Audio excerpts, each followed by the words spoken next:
আমি ক্লাস 9-এ পড়ি এবং স্কুলে পর্দা করে যাই, কিন্তু ক্লাসে ঢুকে পর্দা করতে পারি না। প্রধান শিক্ষক নিষেধ করে এবং বলে যে শিক্ষক পিতার সমতুল্য, এবং বলে যে মুখ থেকে পর্দা সরিয়ে ফেলো। এ ব্যাপারে সঠিক সমাধান জানালে উপকৃত হব। ছাত্রী নামও লিখছে, আমি আর না বললাম নাম। কোনো বোন বোধহয় প্রশ্নটা পাঠিয়েছেন। যাই হোক, আমাদের দেশে কিছু এরকম মুখরোচক কথা আছে, যেমন ভাবি মায়ের মতন, শুনছেন নি? শিক্ষক বাবার মতন, এগুলো শুনতে খুব সুন্দর শোনা যায় কিন্তু, তাই না? শিক্ষক বাবার মতন, বাহ কি সুন্দর কথা। পত্রিকার পাতা খুললে আমরা দেখি কি দেখি না? পরিমল, অমুক তমুক শিক্ষক, কিন্তু এরা সব এই শিক্ষক নামের কলঙ্কদের নানান কুকীর্তি পত্রিকা খুললে দেখা যায় কি যায় না? অতি ভালো ভালো না ভাই। যে একজন নারীর গায়রে মাহরাম, সে যদি বাপের বয়সীও হয়, তারপরেও তার সাথে পর্দা করতে হবে। কারণ এর সাথে এই মেয়ের বিয়ে বন্ধনে আবদ্ধ হওয়া কি আছে? জায়েজ। যারা বলে ভাবি মায়ের মতন, তাদেরকে বলবেন যে আমার ভাইটা যদি মারা যায় বা এই মহিলার তালাক দিয়ে দেয়, আমি বিয়ে করতে পারবো কি পারবো না? যারে আমি বিয়ে করতে পারবো সে আমার মায়ের মতন কেমনে হইল? কি বলেন? শিক্ষকের সাথে ছাত্রী বিয়ে হতে পারে কি পারে না? যার সাথে বিয়ে হতে পারে, সেই সম্ভাবনা আছে, সে আবার বাপের মতো কেমনে হইল? বাপের সাথে বিয়ে হতে পারে? তাহলে যার সাথে বিয়ে হতে পারে না তার সাথে তুলনা বাপের সাথে চলে, যার সাথে বিয়ে হতে পারে সে আবার বাপের মতো কেমনে হলো? অতএব এই সকল শয়তানি স্লোগান, এই সমস্ত শয়তানি মুখরোচক কথা শোনা যাবে। ইসলাম যেখানে পর্দার বিধান রেখেছে, দেখুন, বাবার সাথে, ভাইয়ের সাথে, সন্তানের সাথে, নিজের তাদের সাথে, চাচার সাথে, মামার সাথে পর্দা আছে শরীয়তে? তাদের সাথে কোনো পর্দার বিধান? আপন মামার সাথে, আপন চাচার সাথে, আপন ভাইয়ের সাথে, নিজের সন্তানের সাথে, নিজের বাবার সাথে একজন মেয়ের কি পর্দা করতে হয়? একজন ছেলে তার মায়ের সাথে, বোনের সাথে পর্দা করতে হয়? যেই জায়গায় রিস্ক নাই সেখানে ইসলাম বলছে পর্দা করার দরকার। এই জায়গাগুলোতে কি রিস্ক আছে? নাই। এগুলাতে দুর্ঘটনা আলহামদুলিল্লাহ সচরাচর ঘটনার কথা কল্পনাও করা যায় না। কিন্তু ইসলাম যে জায়গাতে পর্দা করতে বলেছে, যেমন কথার কথা, চাচাতো ভাইয়ের সাথে, খালাতো ভাইয়ের সাথে, মামাতো ভাইয়ের সাথে পর্দা করতে বলছে কি বলে না? এই জায়গাগুলোতে রিস্ক আছে না নাই? অঘটন ঘটে কি ঘটে না? বাবির সাথে পর্দা করতে বলেছে দেবরকে, এখানে অঘটন ঘটে কি ঘটে না? শিক্ষকের সাথে পর্দা করতে হবে ছাত্রীর, কারণ তিনি গায়রে মাহরাম, তথাকথিত বাবার মতো না, তিনি স্বামীর মতো, কারণ তার সাথে বিয়ে বন্ধনে আবদ্ধ হওয়া কি আছে? জায়েজ। অতএব বয়স যাই হোক না কেন, তার সাথে ইসলাম পর্দা করতে, এখানে রিস্ক আছে না নাই? এই জন্য ইসলাম কি করতে বলছে? পর্দা করতে। এই পর্দাটা অযথা বলা হয় নাই, এটা নারীর সেফটির জন্য, নিরাপত্তার জন্য, সামাজিক স্থিতিশীলতার জন্য, শান্তির জন্য, অশান্তি দূর হওয়ার জন্য, নারীর প্রতি অবিচার, বৈষম্য, জুলুম, পাশবিক নির্যাতন, পুরুষকে তার চরিত্র হেফাজত করা, স্বাভাবিকভাবে সমাজের সব কিছু যেন ঠিকঠাক থাকে এবং অস্থির না হয়, সেজন্য ইসলাম পর্দার বিধান দিয়েছে। অতএব নিজের শিক্ষকের সাথেও কি করতে হবে? পর্দা করতে। একজন মানুষ যদি বাবার বয়সী হয়, তো নবী সাল্লাল্লাহু আলাইহি ওয়াসাল্লামের হাদিস তো আছে যে বড়কে সম্মান করে না সে আমার উম্মত না। তাকে আপনি সম্মান করেন, কিন্তু তাই বলে পর্দা খুলে না। যে শিক্ষা প্রতিষ্ঠান পর্দা করতে বাধা সৃষ্টি করে, সে শিক্ষা প্রতিষ্ঠানে পড়ারই দরকার নাই, জায়েজ নাই। এবং আমাদের সাংবিধানিক অধিকার, প্রতিটা মানুষ তার ধর্ম পালন করতে পারবে। সেই অনুযায়ী কোনো মেয়ে, কোনো ছেলে যদি তার দিন পালনে অসুবিধা তৈরি করার কোনো শিক্ষা প্রতিষ্ঠান, তাহলে সেই শিক্ষা প্রতিষ্ঠান সংবিধান লঙ্ঘন করছে। বিধায় সেই অজুহাত দিয়ে একজন মানুষ, একজন মুসলমান ইসলামের বিধিবিধান, আল্লাহর আদেশ নিষেধ পরিহার করবে না। আল্লাহ আমাদেরকে বোঝার তৌফিক দান করুন। ভূমিকম্পে মৃত্যুবরণ করলে কি শাহাদাতের মৃত্যু হবে? জি হ্যাঁ। ভূমিকম্পের মৃত্যু ইমানি মানুষের যদি, ইমানদার মানুষের যদি ভূমিকম্পের মৃত্যু হয়, তাহলে সে শাহাদাতের মর্যাদা পাবে ইনশাআল্লাহ। নবী করিম সাল্লাল্লাহু আলাইহি ওয়াসাল্লাম বলেছেন, আল্লাহর রাস্তায় যারা জীবন দেয় তারা ছাড়া আরো কিছু মানুষ আছে যারা শাহাদাতের মর্যাদা পাবে। কোন হাদিসে আসছে খামসুন, কোন হাদিসে আসছে সাবউন, 7 শ্রেণীর মানুষ, 5 শ্রেণীর মানুষ তারা শাহাদাতের মর্যাদা পাবে। এর ভিতরে যারা আগুনে পড়ে মারা যায়, যারা পানিতে ডুবে মারা যায়, যারা কোনো ভবন ধসে, কোনো ওয়াল ধসে মারা যায়, কোনো কিছু নিচে চাপা পড়ে মারা যায়, কোনো মানুষ নিজের জীবন রক্ষা করতে গিয়ে ধস্তাধস্তি তাকে শত্রুপক্ষ মেরে ফেলেছে, অথবা তার জান রক্ষা করতে গিয়ে, তার ইজ্জত রক্ষা করতে গিয়ে তার জীবন দিতে হয়েছে, এই মানুষগুলোকে আল্লাহ রাব্বুল আলামিন শাহাদাতের মর্যাদা দান করবেন। আল্লাহ রাস্তা শহীদদের যেই মাকাম হুবহু সেটা না হলেও শহীদদের কাতারে বা মর্যাদা তারা যাবে। সে আলোকে বলা যায় ভূমিকম্পে ইমানদার যারা দুনিয়া থেকে গেছেন, ইমানদার অবস্থায় আল্লাহ রাব্বুল আলামিন তাদেরকে শাহাদাতের মর্যাদা দিবেন ইনশাআল্লাহ। যদি মা ও মেয়ে একই পরিবারের থাকে তাহলে কি মা এবং মেয়ের স্বর্ণরূপার জাকাত একসাথে যোগ করবে নাকি আলাদা? দেখুন, ইসলাম প্রত্যেকের অ্যাকাউন্ট, প্রত্যেকের হিসাব নিকাশ আলাদা করতে বলে। মেয়ে যদি প্রাপ্তবয়স্ক হয়, মাও যদি তার স্বর্ণ থাকে, মেয়েরও স্বর্ণ থাকে, তাহলে সেক্ষেত্রে মায়ের স্বর্ণের জাকাতের হিসাব আলাদা, মেয়ের স্বর্ণের জাকাতের হিসাব আলাদা। দুইটাকে এক করা লাগবে না। যদি কারোরটাই নেশাব পূর্ণ না হয় তাহলে কারোরই জাকাত দিতে হবে না, কিন্তু দুইটা একসাথে করলে যদি নেশাব পূরণ করতে হয় তাহলে জাকাত দিতে হবে না, যেহেতু দুজনের মালিক আলাদা। আর যদি মালিক একজনই হয়, মা মেয়েকে পড়তে দিছে, তাহলে তো মালিক তো মা, তাহলে অবশ্যই সেটা মা ইনক্লুড করে জাকাত দিতে হবে। আর যদি মেয়েকে দিয়ে দেয় এবং মেয়ে নিজের, হয়তো অনেক মেয়ে আছে তার ব্যবসা আছে বা চাকরি করেন বা উপার্জন আছে, সেখান থেকে তিনি কিনেছেন, তাহলে ওইটা তার, তিনি তার জাকাত দিবেন, দুইটা ইনক্লুড করবেন না। যদি কোনো দুধের শিশু তার ভাবির দুধ পান করে তাহলে তার বিধান কি হবে এবং তার ভাইয়ের বিধান কি হবে? এমন হতে পারে যে কোনো বাচ্চা, নবজাতক শিশু, ভাই অনেক বড়, বিয়ে করেছেন, ভাইয়ের বাচ্চা কাচ্চা আছে, তাহলে ভাবির দুধ পান যদি করে কোনো ছোট বাচ্চা, তাহলে সেক্ষেত্রে ওই ভাবির দুধ পান করার কারণে দুধের সম্পর্ক তৈরি হবে, এবং দুধের সম্পর্ক তৈরি হওয়ার কারণে নবী রাসূলুল্লাহ সাল্লাল্লাহু আলাইহি ওয়াসাল্লাম সেই হাদিসের আলোকে আহরামিনার রাদাআত মা আহরামিনান নাসাব, মানুষের বংশের বরক্ত সম্পর্কের কারণে যেই নারীদের বিয়ে করা হারাম হয়, ঠিক দুধ পান করার মাধ্যমে একই সম্পর্ক তৈরি হয়। অর্থাৎ যার দুধ পান করেছেন তিনি দুধমা হয়ে গেছেন। এখন নিজের বড় ভাই যিনি, তিনি একই সঙ্গে বড় ভাই, আবার একই সঙ্গে দুধ ভাইও। আপন ভাই তো আসেনি, আবার পাশাপাশি না, আশাপাশি দুধ মাতার স্বামী হওয়ার কারণে দুধ বাবার মর্যাদা, যার কারণে এই ভদ্র মহিলার যদি দুধ পান করে থাকে অন্য মেয়ে, সে অন্য ঘরেরও হয়, তাহলেও এই ছেলের সাথে আর তার বিয়ে জায়েজ হবে। তাহলে এই ভাই তার আপন ভাই, কিন্তু এই ভদ্রলোকের স্ত্রীর দুধ পান করার কারণে তার দুধ বাবার মতো সম্পর্ক তার মধ্যে তৈরি হবে। এতে কোনো অসুবিধা নেই, কারণ ভাই তো এমনিই ভাই, ওই বাবার সম্পর্ক হলে যা হবে ভাই সম্পর্ক হলেও তাই হবে। যদি সে মেয়ে হয় তাহলে ভাই হিসাবেও দেখা দিতে পারতো, এখন দুধের সম্পর্ক হয়েছে সে কারণে তো দেখা দিতে আরো পারবে। অতএব এটাতে কোনো হেরফের হবে না, কিন্তু দুধের সম্পর্ক ঠিকই সাব্যস্ত হয়ে যাবে। এমনকি ভুলেও যদি দুধ পান করে ফেলা, তবুও কি হবে? দুধের সম্পর্ক সাব্যস্ত হয়ে যাবে। শুনেছি ঘুমানোর আগে 21 বার বিসমিল্লাহির রহমানির রহিম পড়লে নাকি প্রতিটি নিঃশ্বাসে নেকি লেখা হয়, এটা সঠিক কিনা? না ভাই, এরকম কোনো কথা কোরআন হাদিসে কোথাও আছে বলে আমার জানা নাই যে ঘুমানোর আগে 21 বার বিসমিল্লাহ পড়লে প্রতি নিঃশ্বাসে নেকি লেখা হয়। আমাদের দেশে সত্য এবং সঠিক হাদিসের চেয়ে জাল এবং ভুয়া হাদিসই বেশি প্রচলিত, সব ক্ষেত্রে না, অনেক ক্ষেত্রে। যেমন এই যে রমজান সম্পর্কে একটা জাল হাদিস খুব জনপ্রিয় একটা জাল হাদিস আছে, সেটা কি? রমজানের সংবাদ যদি আপনি সবার আগে কাউকে দেন তাহলে আপনার জান্নাত নিশ্চিত। আছে না নাই? ওরে ভাই, এত সস্তা জান্নাত! এই জন্য যুবক পোলাপায়েন যত আকাম কুকাম যা আছে সব করে নামাজ কালামের পড়ার দাঁড়ে নাই, শুধুমাত্র মেসেজ ইনবক্সে 10 জনকে পাঠায় দেয় আর জান্নাত নিশ্চিত করে ফেলায়। এত সস্তা জান্নাত! জান্নাত পেতে হলে ঈমান লাগবে, নেক আমল লাগবে, গুনাহ ছাড়তে হবে, নামাজ পড়তে হবে, হালাল পথে চলতে হবে, হারাম বর্জন করতে হবে, হারাম রিলেশন বর্জন করতে হবে, তারপরে জান্নাত লাভ করা যাবে। আপনি মেসেজ ফরওয়ার্ড করে জান্নাত লাভ করার এই সস্তা পদ্ধতি আপনারা কে শিখাইছে? এরকম ভিত্তিহীন কথা আমাদের সমাজে অনেকে বলে, কি বলে না বলেন? বিশেষ করে রজব মাস শুরু হয়ে গেলে দেখা যায় এগুলা, যে ইনবক্সে পাঠাই দিছে, ভাই অমুক তারিখ রমজান হবে। আরে ভাই, রজব মাসে তুমি জানলা কেমনে অমুক তারিখ রমজান হবে? শাবানে চাঁদ উঠলে না বোঝা যাবে কোন দিন রমজান হবে? তার আগ পর্যন্ত তুমি কেমনে জানলা?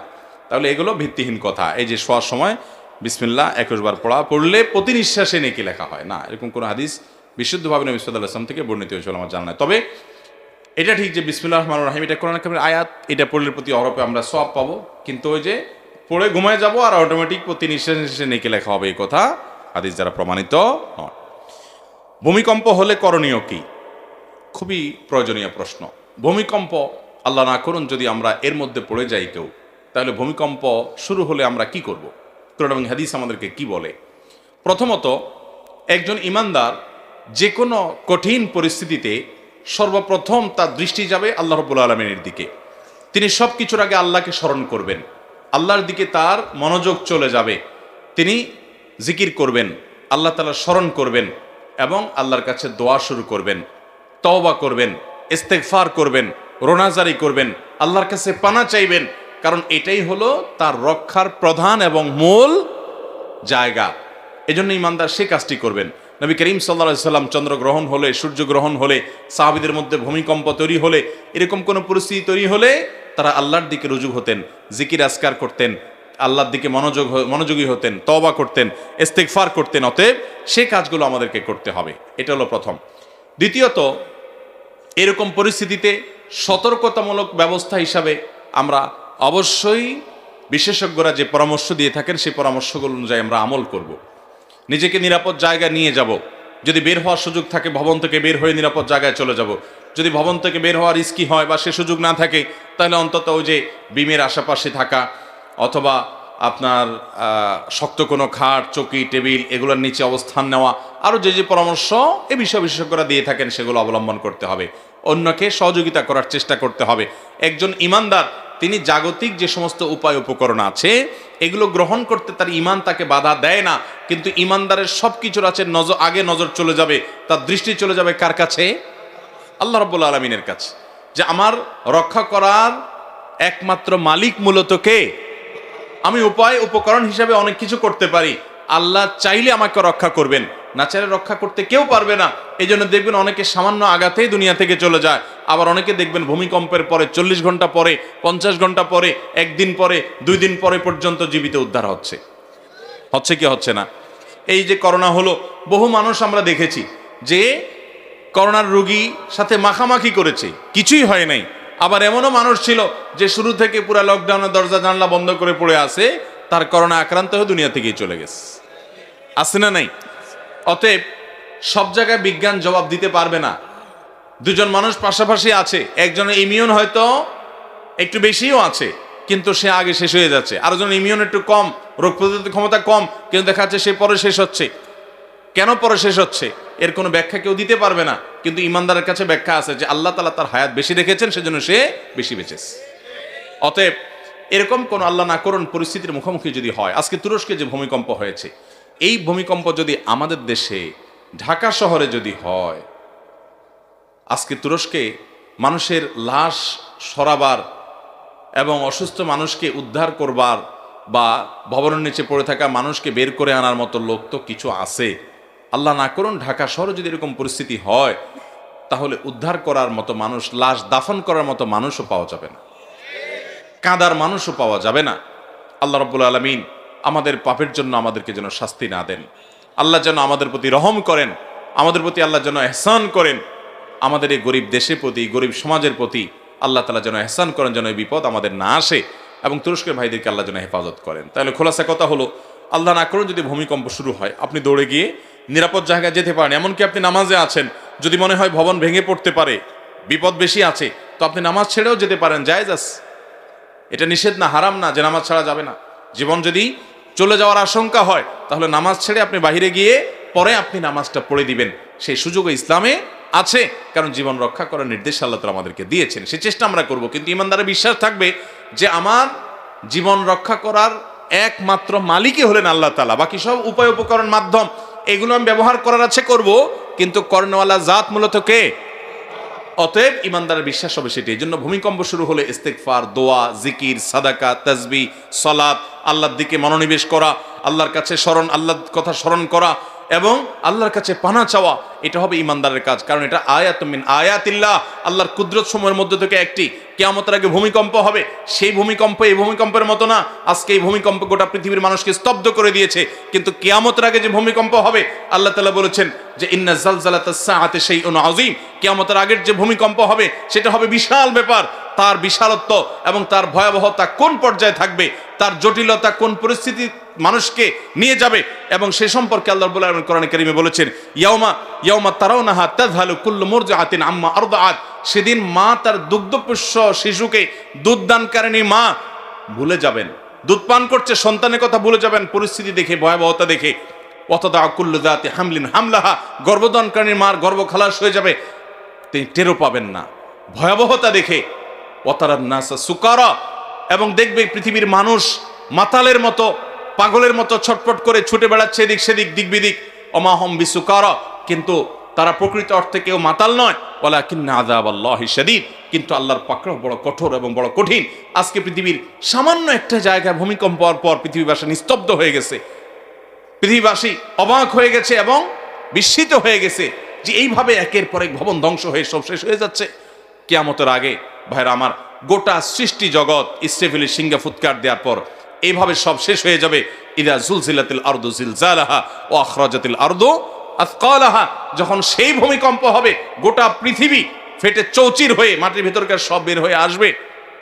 অতএব সেই ভয়াবহতম দিনে আল্লাহ রাব্বুল আলামিন আমাদেরকে যেন ফিতনা থেকে হেফাজতে রাখেন। অতএব ইমানদার যে কোনো পরিস্থিতিতে আল্লাহর দিকে মনোনিবেশ করবে, আল্লাহর কথা স্মরণ করবে, আল্লাহই তার মূল রক্ষাকারী।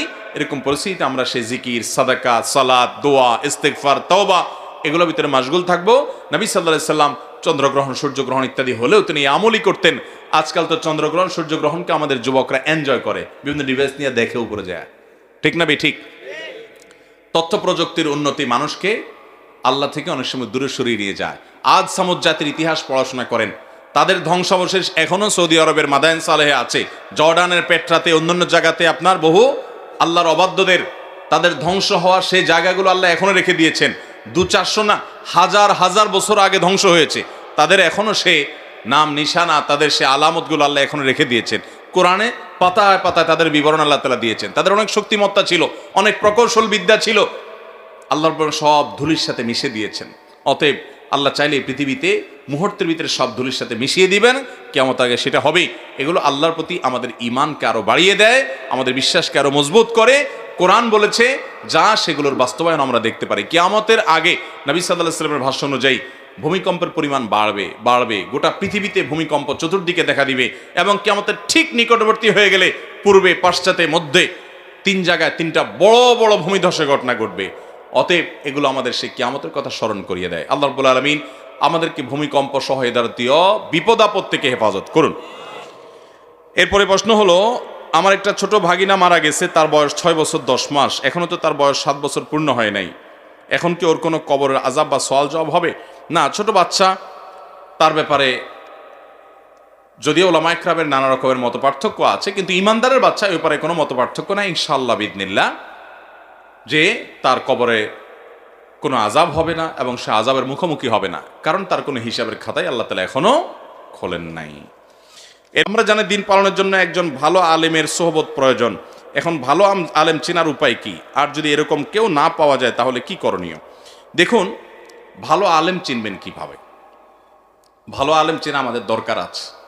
ওলামা একরামের সান্নিধ্য, তাদের সোহবত দিনের উপরে টিকে থাকার জন্য, দিন শেখার জন্য, বোঝার জন্য খুবই দরকারি একটা কাজ। সোহবত ছাড়া দিন আসবে না। দিনের পরিপূর্ণ ফ্লেভার আসতে হলে আপনার সান্নিধ্য লাগবেই। এখন ভালো আলেম চিনবেন কিভাবে? নাম্বার 1, যে আলেম কোরআন এবং হাদিসের আলোকে কথা বলে, শুধুমাত্র আষাঢ়ে গল্প শোনায় না। কোরআন হাদিসের সাথে সামঞ্জস্যপূর্ণ গল্প, ঘটনা, শিক্ষা থেকে অবশ্যই আমাদের ঘটনা, শিক্ষণীয় বিষয়গুলো গ্রহণ করতে হবে। কোরআনে একটা বড় অংশ জুড়ে কিন্তু ঘটনা বলি আছে, অতএব সেগুলোর কোনো দোষ নাই। আবার ওইগুলাকে নিয়ে ট্রল করবেন না, কারণ কোরআনে কারিমে একটা বড় অংশ জুড়ে ঘটনা আছে না নাই? বিভিন্ন ইতিহাস, বিভিন্ন ঘটনা আল্লাহ তাআলা উল্লেখ করেছেন, অতএব সেগুলো থাকতে হবে। কিন্তু তার পাশাপাশি একজন আলেম, তিনি কোরআন এবং হাদিসের আলোকে মানুষকে পথ নির্দেশ করবেন। এটা হবে তার ভালো আলেম হওয়ার প্রথম মার্কা। মার্কা নম্বর 2, তিনি ভালো আলেম হওয়ার মার্কা হলো, তিনি নিজে যা বলেন সেটার আমল তিনি করেন। তিনি শুধু মানুষকে ওয়াজ করেন না, যেটা ওয়াজ করেন সেটা অনুযায়ী কি করেন? আমল করেন। এটা দেখলে বোঝা যাবে এই লোকটা কি ভালো আলেম। মার্কা নাম্বার 3, একজন ভালো আলেম, নেককার মুত্তাকি আলেমের মার্কা হবে যে তিনি ফরজ আমলের পাশাপাশি নফল আমলের পাবন্দি করবেন।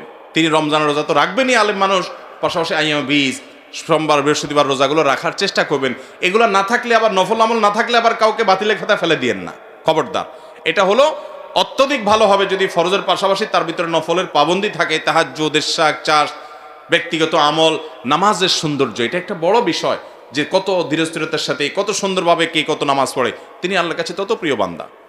আর ভালো আলেম এর আরেকটা বড় মার্কা হলো যে দুনিয়ার মোহ নাই, দুনিয়ার মোহ নাই, দুনিয়ার প্রতি আসক্তি নেই। দুনিয়া বাঁচার দরকার আছে দুনিয়াতে টিকে থাকতে হলে, কিন্তু দুনিয়ার প্রতি পাগলামি মাতলামো বা নেশা নাই।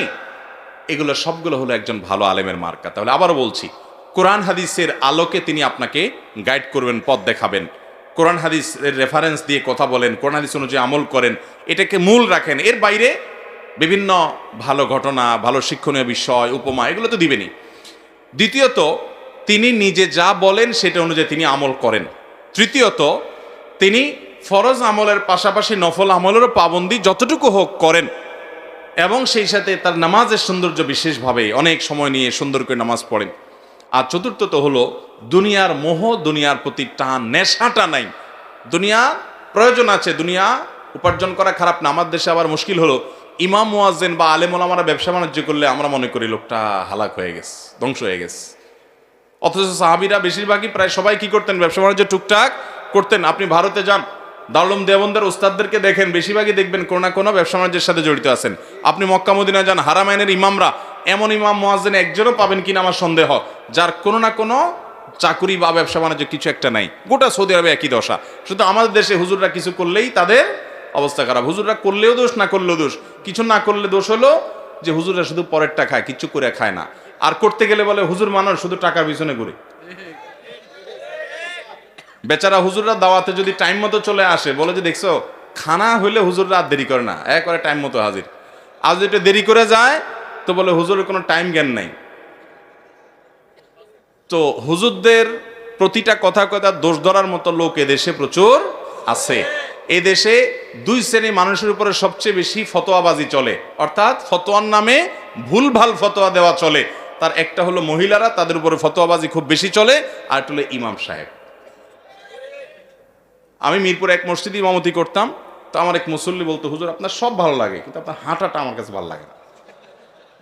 একটা ব্যক্তিত্বপূর্ণ হাঁটা হাঁটবেন কি, আপনি নাইছে নাইছে হাঁটেন, হাঁটার কোনো সৌন্দর্য নাই। তো আমি ভদ্র করে বললাম, আপনি কি আমাকে বিয়ে টিয়ে করার প্ল্যান করছেন? আমার হাঁটা দিয়ে আপনি কি করবেন?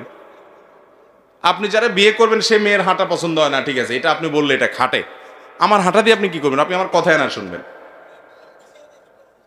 তো আমাদের দেশে মানুষ ইমাম সাহেবদের দোষ ধরার জন্য আর জিনিস খুঁজা পায় না। আল্লাহ তাআলা আমাদেরকে হেদায়েত দান করুন। ইমাম সাহেবদেরকে ইজ্জত করতে হবে, সম্মান করতে হবে। ওনারা আপনাদের ইমাম বা নেতা, তাদের সাথে চাকর সুলভ আচরণ করা যাবে। আল্লাহ তাআলা আমাদের সবাইকে তৌফিক দান করুন।